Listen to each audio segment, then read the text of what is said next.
Hello, good morning, जोहार, मैं संजय और आप देख रहे हैं न्यूज झारखंड। समय हो चला है झारखंड की खबरों को जानने का, उनसे अपडेट होने का। तो चलिए जानते हैं आज की झारखंड की 25 मुख्य बड़ी खबरों को। उससे पहले अगर आप न्यूज झारखंड चैनल पर नए हैं, प्लीज चैनल को सब्सक्राइब करके बेल आइकन प्रेस कर दीजिए, जिससे आपको हर एक खबर का अपडेट आप तक पहुंचता रहे। तो चलिए शुरुआत करते हैं आज की पहली और महत्वपूर्ण बड़ी खबर से। मैया सम्मान योजना की अगली किस्त पर सस्पेंस, जनवरी माह के पैसे के लिए करना पड़ सकता है इंतजार।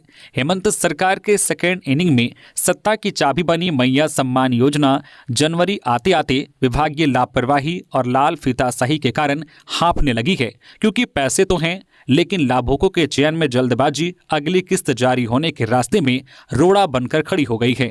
लाभुकों को जनवरी माह की किस्त का बेसब्री से इंतजार है। ऊपर से नई आवेदन भी अगली किस्त की राह ताक रही है, लेकिन प्रखंड और अंचल स्तर पर चल रही कवायद बता रही है कि जनवरी माह के 2500 रुपए के लिए लाभुकों को थोड़ा और इंतजार करना पड़ सकता है।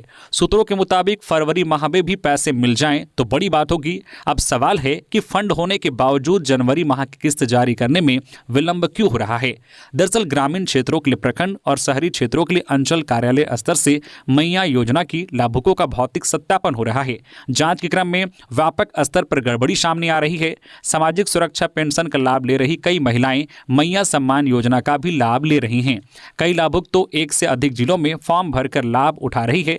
इसके अलावा वैसे लोग भी चिन्हित किए गए हैं जो इस योजना का लाभ लेने के लिए पात्र हैं ही नहीं। सूत्रों का कहना है कि अगस्त 2024 में जब योजना के तहत 1000 रुपए की पहली किस्त देने की तैयारी चल रही थी, उस वक्त सत्यापन को ज्यादा तवज्जो नहीं दिया जा रहा था। इसी का नतीजा है कि आज तरह तरह की धांधली सामने आ रही है। 8वीं और 9वीं के बाद मैट्रिक इंटर की परीक्षाओं पर भी लग सकता है ग्रहण। झारखंड के लाखों छात्रों का भविष्य खतरे में। जैक की ओर से आयोजित होने वाली मैट्रिक और इंटरमीडिएट की परीक्षाएं स्थगित हो सकती है। 8वीं और 9वीं की बोर्ड परीक्षाएं स्थगित होने के बाद मैट्रिक और इंटरमीडिएट की परीक्षाओं पर भी ग्रहण लगने वाला है। दरअसल जैक के अध्यक्ष और उपाध्यक्ष का कार्यकाल 18 जनवरी को समाप्त हो चुका है। सरकार पिछले 10 दिनों में नए अध्यक्ष का चयन नहीं कर पाई है, इसलिए जैक की ओर से आयोजित होने वाली सभी परीक्षाएं लटकी हुई है। गौरतलब है कि हाल ही में जैक की ओर से जारी परीक्षा कार्यक्रम के अनुसार इस वर्ष 2025 की मैट्रिक और इंटरमीडिएट की दोनों वार्षिक परीक्षाएं एक साथ 11 फरवरी से 3 मार्च तक आयोजित की जाएगी। इसके अलावा जैक ने मैट्रिक और इंटरमीडिएट की प्रायोगिक परीक्षा 4 मार्च से 20 मार्च तक निर्धारित की है। इसी बीच इधर शिक्षक नेता ऋषि तिवारी ने सरकार से जल्द अध्यक्ष नियुक्त करने की मांग की है। उन्होंने कहा है कि मूल्यांकन परीक्षा समेत कई परीक्षाओं के रिजल्ट प्रकाशित नहीं हो रहे हैं। सबसे गंभीर बात यह है कि अगर मैट्रिक इंटरमीडिएट परीक्षा समय पर नहीं हुई तो यहाँ के लाखों छात्रों का भविष्य अधर में लटक जाएगा। मंत्री इरफान अंसारी को जान से मारने की धमकी देने वाला नारायणपुर से गिरफ्तार। स्वास्थ्य मंत्री डॉक्टर इरफान अंसारी को जान से मारने और पूरे परिवार को बम से उड़ाने की धमकी देने वाले अपराधी को नारायणपुर पुलिस ने गिरफ्तार कर लिया है। जानकारी के मुताबिक मंत्री को पिछले कुछ दिनों से कैलाश कुमार के नाम से लगातार धमकी भरे कॉल्स आ रहे थे। इसके अलावा सोशल मीडिया पर भी इस नाम से धमकी भरे वीडियो पोस्ट कर डराने की कोशिश की गई थी। आरोपी एक कुख्यात अपराधी है जो माले बम ब्लास्ट कांड का अभियुक्त भी है। उस पर दर्जनों मुकदमे दर्ज हैं। पुलिस इसका पुराना इतिहास को खंगाल रही है। मंत्री को धमकी मामले में पुलिस ने त्वरित कार्रवाई करते हुए आरोपी को गिरफ्तार कर लिया है और उससे पूछताछ जारी है। प्रशासन ने आश्वासन दिया है कि दोषी को सख्त से सख्त सजा दिलाई जाएगी। विस्तृत जानकारी भी पुलिस जल्द देगी। सीएम हेमंत सोरेन का बड़ा ऐलान, राज्य में शीघ्र होगी 48,000 पदों पर नियुक्तियां। पढ़ाई पूरी कर नौकरी की तलाश में जुटे झारखंड के युवाओं के लिए अच्छी खबर है। मुख्यमंत्री हेमंत सोरेन ने गणतंत्र दिवस के मौके पर दुमका में बड़ी संख्या में सरकारी नौकरियों की घोषणा की है। उन्होंने कहा कि राज्य सरकार 48,000 पदों पर जल्द ही भर्ती प्रक्रिया शुरू करेगी। सीएम ने बताया कि विभिन्न विभागों में रिक्त पदों को भरने के लिए प्रक्रिया तेज कर दी गई है। अब तक 46,000 पदों के लिए विज्ञापन जारी किए जा चुके हैं और 5,000 पदों पर नियुक्तियां भी हो चुकी है। बाकी पदों पर भर्ती के लिए जल्द ही प्रक्रिया पूरी की जाएगी। हेमंत सोरेन ने कहा है कि मुख्यमंत्री सारथी योजना के तहत अब तक 5 लाख युवाओं को कौशल प्रशिक्षण दिया गया है, जिनमें से 2 लाख से अधिक युवाओं को रोजगार मिल चुका है। इसके साथ ही मनरेगा के तहत पलायन रोकने के लिए 2430 करोड़ रुपए वितरित किए गए हैं। मुख्यमंत्री रोजगार सृजन योजना के अंतर्गत 7625 युवाओं को 438 करोड़ रुपए का लोन भी दिया गया है। वहीं राज्य सरकार शिक्षा के क्षेत्र में भी बड़े बदलाव की तैयारी कर रही है। सीएम ने बताया कि 4041 पंचायत स्तरीय स्कूलों को मॉडल स्कूलों के रूप में विकसित किया जाएगा। यह परियोजना अगले 3 वर्षों में पूरी की जाएगी। इसके अलावा गुरुजी स्टूडेंट क्रेडिट कार्ड योजना के तहत 650 छात्रों को 40 करोड़ रुपए का शिक्षा ऋण प्रदान किया गया है। मुख्यमंत्री ने आश्वासन दिया है कि राज्य सरकार अपने वादों को पूरा करने के लिए पूरी तरह से प्रतिबद्ध है। गिरिडीह में ट्रक ने बच्चे समेत 2 को कुचला, मौत। लोगों ने पीछा कर ट्रक को पकड़ा, आक्रोशितों ने लगाई आग, सड़क जाम। गिरिडीह में तेज रफ्तार ट्रक ने सोमवार को 3 लोगों को कुचल दिया। इसमें 2 की मौत हो गई। मृतकों में एक 4 साल का बच्चा भी शामिल है। इधर लोगों ने घटनास्थल से भाग रहे ट्रक का पीछा किया और उसे रोक लिया। मौका देख ड्राइवर घटनास्थल से भाग निकला, जबकि आक्रोशित लोगों ने ट्रक में आग लगा दी। घटना हिरोडी तीसरी और जमुआ थाना क्षेत्र के बीच हुई। मृतकों की पहचान तीसरी थाना क्षेत्र निवासी 4 वर्षीय सिफान अंसारी और चित्रो कुराहा गांव निवासी सुखदेव यादव के रूप में हुई है। इधर घटना के बाद आक्रोशित लोगों ने सड़क जाम कर दिया। दरअसल ड्राइवर सिफान अंसारी को कुचलने के बाद तेज रफ्तार में ट्रक लेकर भागने लगा और इसी दौरान उसने करीब 5 किलोमीटर दूर सुखदेव यादव को रौंद दिया। पहली घटना में ट्रक के हिरोडी थाना क्षेत्र के मंडरो बाजार में सड़क किनारे खड़े 4 वर्षीय सिफान अंसारी को कुचल दिया। सिफान तीसरी थाना क्षेत्र के बेलवाना गांव निवासी शहबाज अंसारी का पुत्र था। घटना के समय शहबाज अपनी पत्नी और बेटे के साथ मंडरो बाजार में खरीदारी कर रहे थे और इसी दौरान यह घटना हुई। इसके बाद ड्राइवर ट्रक लेकर भागने लगा। इसके बाद लोगों ने बाइक से ट्रक का पीछा करना शुरू कर दिया। इससे ड्राइवर ने ट्रक की रफ्तार और तेज कर दी। करीब 5 किलोमीटर आगे जाने पर ट्रक ने देवरी थाना क्षेत्र के चित्रो कुराहा में दूसरे हादसे को अंजाम दिया। धनबाद में पूर्व मुखिया के भतीजे की हादसे में मौत, अज्ञात वाहन ने बाइक में मारी टक्कर, एक गंभीर। धनबाद के गोविंदपुर थाना क्षेत्र स्थित खालसा होटल के पास जीटी रोड पर एक दर्दनाक हादसा हुआ। एक अज्ञात वाहन ने बाइक सवार 2 युवकों को टक्कर मार दी, जिसमें एक की मौके पर ही मौत हो गई, जबकि दूसरा गंभीर रूप से घायल हो गया। मृतक की पहचान 35 वर्षीय इंजमाम अंसारी के रूप में हुई है, जो मटियाला पंचायत के पूर्व मुखिया मुजाहिद अंसारी का भतीजा था। घटना उस समय हुई जब दोनों युवक बाइक पर सवार होकर पंचायत की ओर जा रहे थे। खालसा होटल के पास एक अज्ञात वाहन ने उन्हें टक्कर मार दी। घायल युवक को तत्काल नजदीकी अस्पताल में भर्ती कराया गया है। इधर हादसे की खबर फैलते ही घटनास्थल पर स्थानीय लोगों की भारी भीड़ जमा हो गई। आक्रोशित लोगों ने सड़क जाम कर दिया। सूचना मिलते ही गोविंदपुर थाना की पुलिस मौके पर पहुंची और स्थिति को नियंत्रित करने में जुट गई।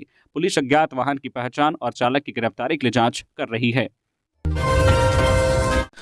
चौकीदार बहाली का रिजल्ट जारी, 11 अभ्यर्थियों पर दर्ज होगी एफआईआर। जाने क्या है मामला।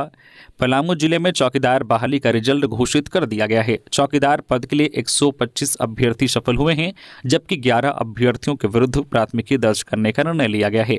जिन अभ्यर्थियों के विरुद्ध प्राथमिकी दर्ज करने का निर्देश दिया गया है, उनमें से 8 अभ्यर्थियों की जगह किसी और ने दौड़ लगाई थी। 2 अभ्यर्थी दौड़ के दौरान बीच ट्रैक से ही वापस लौट गए, जबकि एक अभ्यर्थी दस्तावेज सत्यापन के दौरान अनुपस्थित पाया गया। इस संबंध में आदेश जारी किया गया है। पलामू में चौकीदार के 155 पदों के लिए बहाली की घोषणा की गई थी। इसमें अनारक्षित वर्ग के लिए 78, आर्थिक रूप से कमजोर वर्ग के लिए 13, अनुसूचित जनजाति के लिए 30, अत्यंत पिछड़ा वर्ग के लिए 10 और पिछड़ा वर्ग के लिए 24 सीटें आरक्षित थी। पलामू में चौकीदार पद के लिए 125 अभ्यर्थी सफल हुए हैं, जिनका परिणाम घोषित कर दिया गया है। चौकीदार बहाली को लेकर 25 जनवरी को बैठक हुई थी। हेमंत सोरेन और बाबूलाल मरांडी की तस्वीर सोशल मीडिया पर वायरल। इस कार्यक्रम में हुई दोनों की मुलाकात। मुख्यमंत्री हेमंत सोरेन और बाबूलाल मरांडी की एक तस्वीर सोशल मीडिया पर खूब वायरल हो रही है। इस तस्वीर में आप देख सकते हैं कि मुख्यमंत्री हेमंत सोरेन बाबूलाल मरांडी का हाथ पकड़कर उनका अभिवादन कर रहे हैं। वहीं दोनों के बीच राज्यपाल संतोष गंगवार मुस्कुराते हुए नजर आ रहे हैं। मौका था राजभवन में आयोजित बैंड डिस्प्ले और एट होम कार्यक्रम का, जहां ये दोनों नेता पहुंचे थे। इस तस्वीर के सामने आने के बाद सोशल मीडिया पर कई तरह की प्रतिक्रिया सामने आ रही है। जहां जनता इस तस्वीर की खूब तारीफ कर रही है, वहीं कई लोग प्रदेश में राजनीतिक हलचल के भी कयास लगा रहे हैं। झारखंड भाजपा के 28 बड़े नेताओं को राहत। सुप्रीम कोर्ट पहुंची राज्य सरकार की अपील खारिज। सचिवालय घेराव का मामला। सुप्रीम कोर्ट से झारखंड सरकार को झटका लगा है। सुप्रीम कोर्ट ने झारखंड भाजपा के 28 नेताओं को राहत दी है। इन पर 11 अप्रैल 2023 को रांची के सचिवालय मार्च के दौरान एफआईआर दर्ज की गई थी। इनमें भाजपा प्रदेश अध्यक्ष बाबूलाल मरांडी, पूर्व केंद्रीय मंत्री अर्जुन मुंडा, संजय सेठ, निशिकांत दुबे, दीपक प्रकाश और सीपी सिंह समेत 28 नेता शामिल हैं। इससे पहले हाईकोर्ट में भी इस मामले की सुनवाई हुई थी। इसमें हाईकोर्ट ने 14 अगस्त 2024 को एफआईआर निरस्त करने का फैसला दिया था। हालांकि इस फैसले के खिलाफ झारखंड सरकार ने सुप्रीम कोर्ट में अपील की थी। सुप्रीम कोर्ट ने इसे जो है सोमवार को खारिज कर दिया। मुख्यमंत्री उत्कृष्ट विद्यालय में नामांकन के लिए आवेदन की प्रक्रिया शुरू। मुख्यमंत्री हेमंत सोरेन का झारखंड में राज्य स्तरीय शिक्षा के क्षेत्र में एक बड़ा कदम मुख्यमंत्री उत्कृष्ट विद्यालय है। पहले चरण में राज्य के 80 मुख्यमंत्री उत्कृष्ट विद्यालयों को सीबीएसई पैटर्न पर चलाया जा रहा है। सरकार की इस पहल को अभिभावकों ने भी हाथों हाथ लिया और पहले साल लगभग सभी जगह बड़ी संख्या में नामांकन हुए। इस वर्ष भी इसमें नामांकन के लिए ऑनलाइन और ऑफलाइन दोनों व्यवस्था की गई है। मुख्यमंत्री उत्कृष्ट विद्यालय शैक्षणिक सत्र 2025-26 के लिए आवेदन जमा करने की तारीख 10 फरवरी 2025 तक रखी गई है। इस सूचना के बाद अभिभावकों में खासा उत्साह है। मुख्यमंत्री स्कूल ऑफ एक्सीलेंस पूरी तरह सीबीएसई पैटर्न पर चलाए जाते हैं। प्रथम चरण में 80 स्कूल सुचारू रूप से चलाए जा रहे हैं। आने वाले समय में इनकी संख्या 4496 तक की जाएगी। इस विद्यालय में शिक्षा विभाग द्वारा इंफ्रास्ट्रक्चर से लेकर योग्य शिक्षकों के चयन तक में खास ख्याल रखा जाता है। हर स्कूल में language lab, computer lab, science lab, maths lab, पुस्तकालय के साथ साथ स्मार्ट क्लास की व्यवस्था की गई है। साथ ही साथ छात्रों के शारीरिक विकास के लिए हर विद्यालयों में खेलकूद की पूरी सुविधा की गई है। गैस टैंकर और प्लाईवुड से भरा ट्रक पलटा। कोडरमा घाटी में प्लाईवुड सड़क पर बिखरा, यातायात हुआ बाधित। कोडरमा घाटी में सोमवार को 2 अलग अलग स्थानों पर हुए सड़क हादसों में बड़ी दुर्घटना टल गई। पहली घटना में पश्चिम बंगाल के हल्दिया से बिहार जा रहा LPG gas tanker brake fail होने के कारण दुर्घटनाग्रस्त हो गया। टैंकर के इंजन में आग लग गई, जिसे चालक और सहचालक ने फायर एक्सटिंग्विशर की मदद से काबू में कर लिया। दूसरी घटना में कोडरमा से बिहार की ओर जा रहा प्लाईवुड से लदा ट्रक एक तरफा वजन के कारण अनियंत्रित होकर पलट गया। हादसे में प्लाईवुड सड़क पर बिखर गया, जिससे यातायात बाधित हुआ। दोनों दुर्घटनाओं में किसी के हताहत होने की खबर नहीं है। कोडरमा थाना प्रभारी अरविंद कुमार ने पुलिस बल के साथ मौके पर पहुंचकर स्थिति को संभाला। स्थानीय मजदूरों की मदद से सड़क से प्लाईवुड हटाया गया और क्रेन की सहायता से यातायात को सुचारू किया गया। पुलिस ने सुरक्षा के मद्देनजर अग्निशमन विभाग को भी सूचित कर दिया। अधिकारियों ने बताया कि दोनों वाहनों के चालक और सहचालक सुरक्षित हैं। रेलवे में नौकरी दिलाने के नाम पर 18 लाख की ठगी, शिकंजे में आया आरोपी। धनबाद जिला के निरसा में नौकरी दिलाने के नाम पर लाखों की ठगी का मामला प्रकाश में आया है। पुलिस ने मामले में एक आरोपी को गिरफ्तार किया है। आरोपी का नाम देवनारायण सुपाकर है। देवनारायण धनबाद जिला के सुदामडी थाना क्षेत्र के महुलबनी कंचनपुर का निवासी है। आरोपी की गिरफ्तारी की पुष्टि निरसा एसडीपीओ रजत मनिक बाखला ने की है। एसडीपीओ रजत मनिक बाखला ने बताया है कि देवनारायण पिछले 4 वर्षों से रेलवे में नौकरी दिलाने के नाम पर भोले भाले लोगों को ठगा करता था। वह रेलवे के बड़े बड़े अधिकारियों के साथ पहचान बताकर लोगों को अपने झांसे में लेता था और नौकरी लगवा देने के नाम पर ठगी करता था। इसके गिरोह में 10 से 12 लोग शामिल हैं, जो रेलवे की ग्रुप सी और ग्रुप डी में नौकरी दिलाने के नाम पर ठगी करते थे। निरसा एसडीपीओ ने बताया है कि पिछले दिनों निरसा थाना क्षेत्र के श्यामलाल रविदास ने थाना में लिखित आवेदन देकर ठगी की शिकायत की थी। श्यामलाल ने बताया था कि नौकरी दिलाने के नाम पर उससे 18 लाख रुपए की ठगी कर ली गई, लेकिन अब तक नौकरी नहीं मिली। जब भी देवनारायण से नौकरी की बात कहते हैं तो वह टाल मटोल करता था, जिसके बाद उसे एहसास हुआ कि वह ठगी का शिकार हो गया है। इधर शिकायत मिलने के बाद पुलिस की विशेष टीम गठित की गई। पुलिस टीम ने छापेमारी कर आरोपी देवनारायण सुपाकर को गिरफ्तार कर लिया। सिमडेगा के महावीर मंदिर और शनि मंदिर में चोरी, जांच में जुटी पुलिस।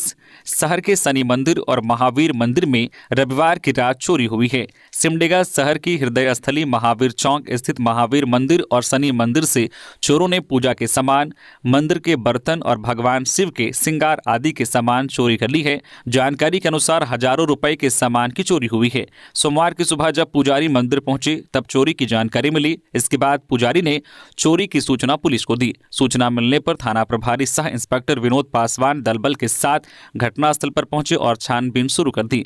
वहीं मंदिर में चोरी की सूचना मिलने के बाद आसपास के लोगों की भीड़ जुट गई। पुलिस ने मंदिर के पुजारी और आसपास के लोगों से भी पूछताछ की। विदित हो कि शनि मंदिर और महावीर मंदिर शहर का मुख्य मंदिर है। चोरी की घटना के बाद स्थानीय लोगों में काफी गुस्सा है। लोगों ने पुलिस की कार्यप्रणाली पर भी सवाल उठाया है। हिंदू धर्मावलंबियों ने पुलिस से जल्द चोरों की गिरफ्तारी की मांग की है। गोड्डा में 70 वर्षीय बुजुर्ग महिला से दुष्कर्म, 29 वर्षीय युवक गिरफ्तार। झारखंड के गोड्डा में रविवार को देवडान थाना क्षेत्र में एक 70 वर्षीय बुजुर्ग महिला के साथ दुष्कर्म की घटना हुई। घटना उस वक्त हुई जब बुजुर्ग महिला शौच के लिए बाहर गई थी। आरोपी जयलाल यादव उर्फ जेलवा 29 वर्षीय ने महिला को अकेला देखकर इस जघन्य अपराध को अंजाम दिया। आरोपी पीड़िता के गांव के बगल के गांव का रहने वाला है। पीड़िता ने देवडान थाना में शिकायत दर्ज कराई। पुलिस ने आरोपी को गिरफ्तार कर लिया है। थाना प्रभारी राहुल कुमार के नेतृत्व में पुलिस टीम ने 24 घंटे के भीतर ही आरोपी को देवडान बाजार से गिरफ्तार किया। आरोपी जयलाल यादव ग्राम कदवा, थाना देवडान, जिला गोड्डा का निवासी है। घटना को अंजाम देने के बाद आरोपी मौके से फरार हो गया था। गुमला में चाउमीन खाने के बाद 26 बच्चे हुए फूड पॉइजनिंग के शिकार। गुमला में चाउमीन खाने के बाद 26 बच्चे फूड पॉइजनिंग के शिकार हो गए। दरअसल गुमला में 26 जनवरी के अवसर पर बच्चों को जयपुर रोड स्थित बिरसा मुंडा एग्रो पार्क में घुमाने लाया गया था। वहां घूमने के बाद सभी बच्चों को पार्क के बाहर चाउमीन खिलाया गया था। चाउमीन खाने के कुछ देर बाद ही सभी बच्चों के पेट व सिर में दर्द होने के साथ साथ बच्चों को चक्कर आने लगा। इसके बाद आनन फानन में सभी बच्चों को गुमला सदर अस्पताल लाया गया, जहां सभी बच्चों का इलाज चल रहा है। हालांकि बच्चों की स्थिति में सुधार बताया जा रहा है। यह मामला गुमला के सदर थाना क्षेत्र का है। महावीर नायक से मिले दीपक प्रकाश, बोले ये ठेठ नागपुरी गीत की धारा है। झारखंड के लोक गायक 83 वर्षीय महावीर नायक को कला क्षेत्र में विशिष्ट योगदान के लिए पद्मश्री सम्मान से नवाजा जाएगा। झारखंड भाजपा के पूर्व प्रदेश अध्यक्ष सह राज्यसभा सांसद दीपक प्रकाश ने महावीर नायक के आवास में जाकर उन्हें बधाई दी। मौके पर दीपक प्रकाश ने कहा है कि यह अत्यंत गर्व का क्षण है। झारखंड की विभूति को पद्मश्री पुरस्कार से सम्मानित किया जाना उनकी कड़ी मेहनत और अपने कार्य क्षेत्र में की गई सेवा का सच्चा सम्मान है। महावीर नायक ठेठ नागपुरी गीत की धारा है। महावीर नायक को उनकी अलग गायकी के लिए जाना जाता है। वह सभी रागों के गाने में पारंगत हैं। उन्हें प्रतिभाशाली गायन शैली के लिए विशेष रूप से जाना जाता है। दीपक प्रकाश ने महावीर नायक के उज्जवल भविष्य की कामना की और कहा है कि भाजपा ने झारखंड बनाया है और मोदी सरकार लगातार झारखंड की विभूतियों को सम्मानित करने का काम कर रहे हैं। कोयलांचल में बढ़ती हिंसा पर आजसू अध्यक्ष सख्त, सुदेश महतो पहुंचे धनबाद। हिलटॉप और सांसद कार्यालय का किया निरीक्षण।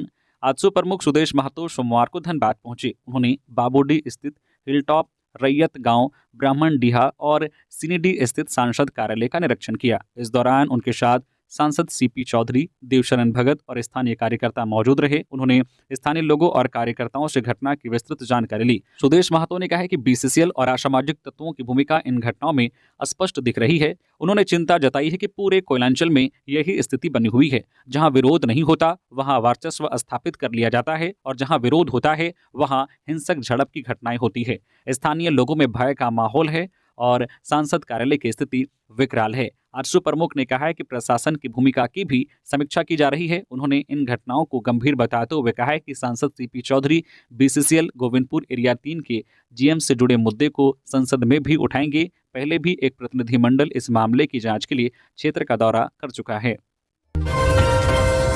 कल्पना सोरेन ने महिला बाल विकास समिति के 7 की बैठक, पूर्णिमा साहू और निशाद आलम भी रही मौजूद।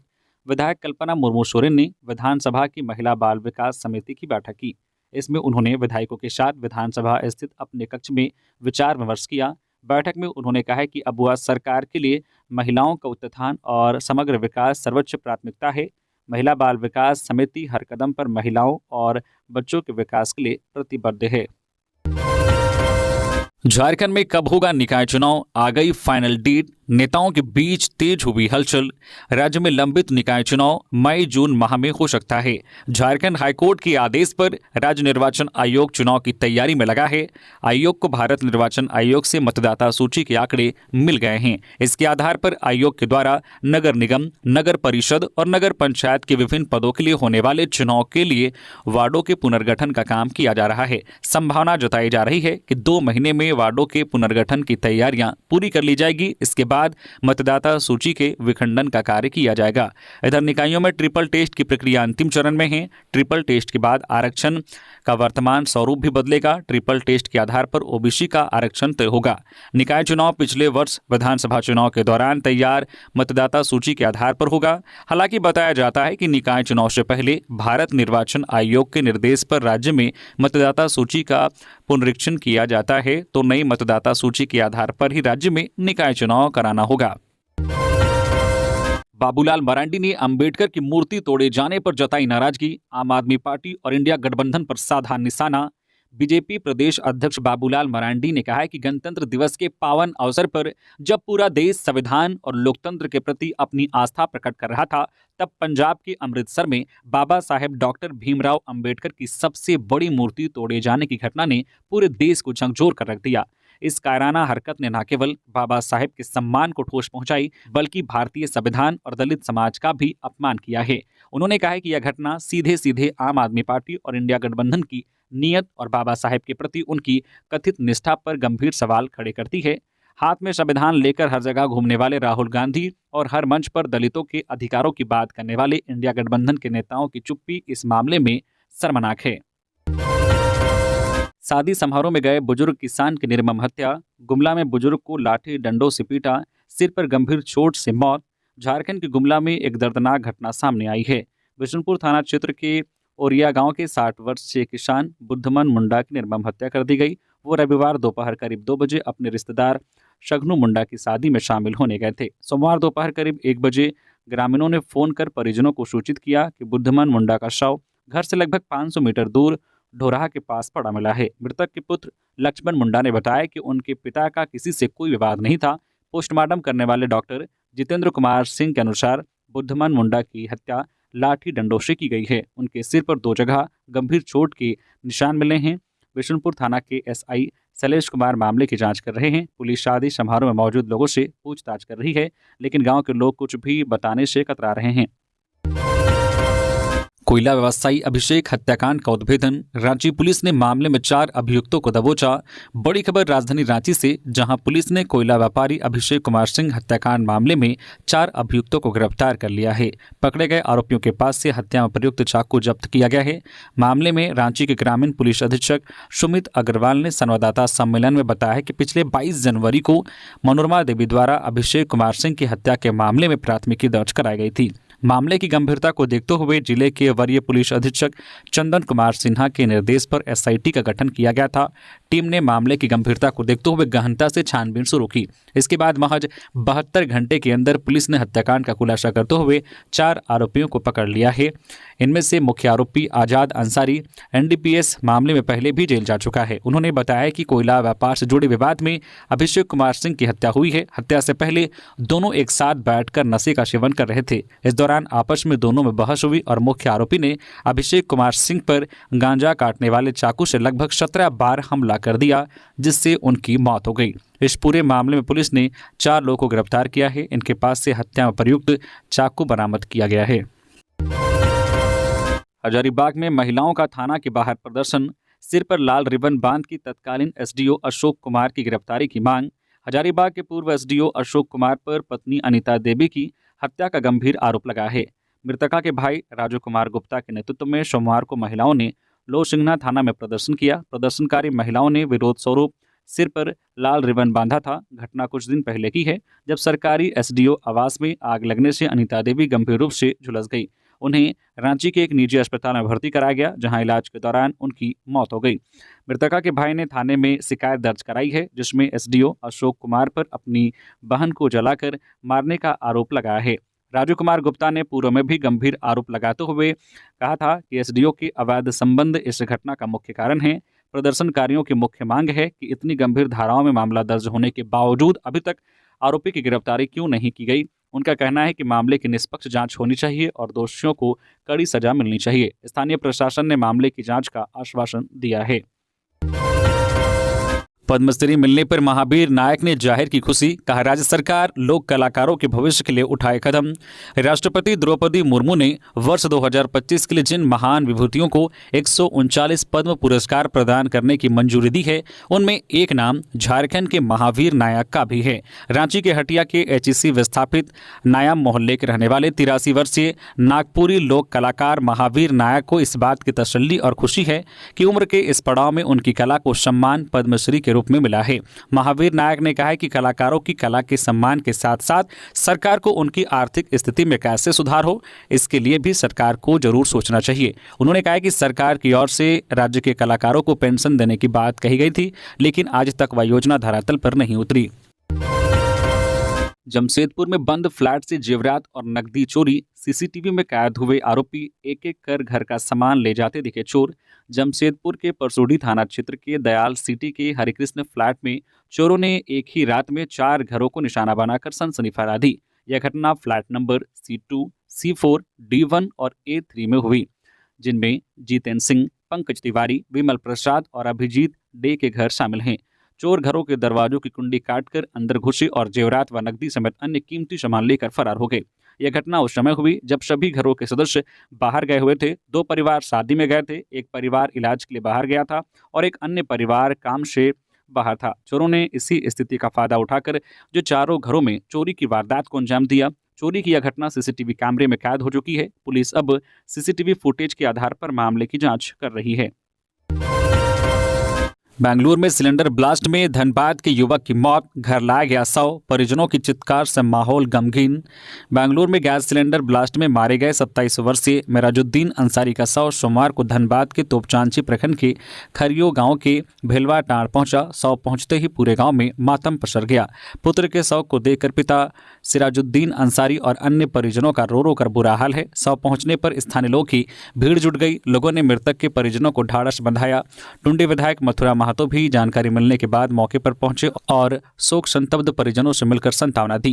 स्थानीय लोगों ने बताया कि 15 दिन पहले ही मेराजुद्दीन अंसारी बेंगलोर काम के सिलसिले में गया था। वह बेंगलोर के डिजिटेक कम्युनिटेक कंपनी में कार्य कर रहा था। 20 जनवरी को वह अपने कमरे में साथियों के साथ मिलकर खाना बना रहा था। इसी दौरान LPG गैस सिलेंडर ब्लास्ट हो गया।